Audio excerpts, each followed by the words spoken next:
Blood Mansion.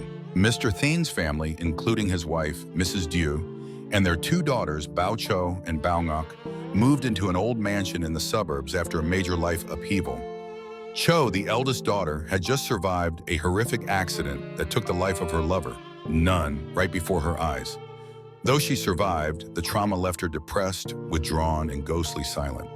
Hoping to give his daughter a peaceful environment to recover, Mr. Thun decided to buy the mansion at a great price, unaware that he was walking his family into a nightmare. From the moment they arrived, neighbors whispered about the house.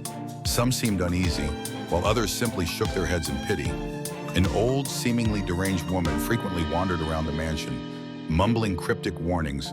"Leave, this place is not for you, they are still here, they won't let anyone stay." Mrs. Dew began to feel uneasy. She tried asking around, but no one would give her a straight answer about the mansion's past. Mr. Thun, however, dismissed it as mere superstition. Just days after moving in, the family started experiencing disturbing occurrences. One evening, an elderly local named Mr. Nam was passing by when a strong gust of wind blew his hat onto the mansion's fence. As he climbed up to retrieve it, he accidentally glanced at the second-floor balcony. His face went pale, his eyes widened in terror, and he suddenly screamed, "Ghost! Ghost!" before fleeing in panic. In the bathroom, Mrs. Dew was enjoying a warm shower when she felt an intense gaze upon her. She turned around but only saw her own reflection in the mirror.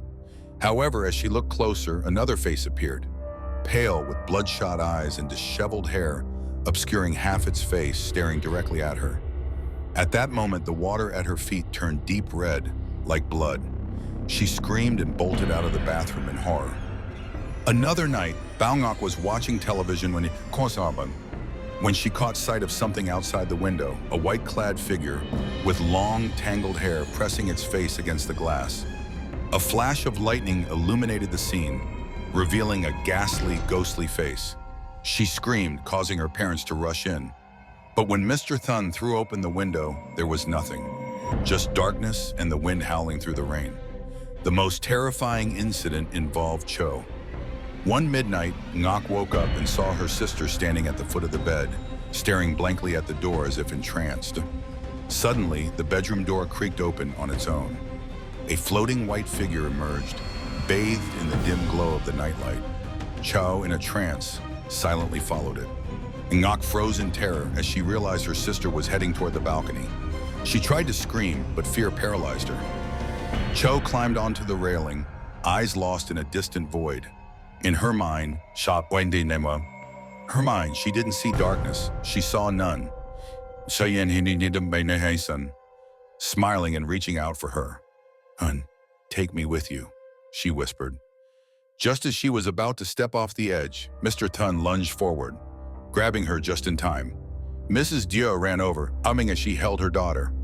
Ngọc, still trembling, glanced back at the balcony, where faint, ghostly figures lurked in the shadows, watching them. Shaken, Mr. Thun sought out Mr. Locke, an elderly neighbor, the next morning. After some hesitation, Mr. Locke finally revealed the mansion's horrifying past. The house originally belonged to a wealthy timber merchant. Behind the mansion was a large woodworking factory, now abandoned. One fateful night, a gang of robbers broke in and slaughtered the entire family in cold blood. By the time neighbors discovered the crime, the floors were soaked in blood. Since then, rumors spread that the mansion was haunted. No one who moved in could stay long before encountering eerie disturbances and fleeing. The thieves may have left, but the spirits of the victims never did, Mr. Locke said grimly. Mrs. Dew, terrified, begged her husband to leave. Finally, he relented.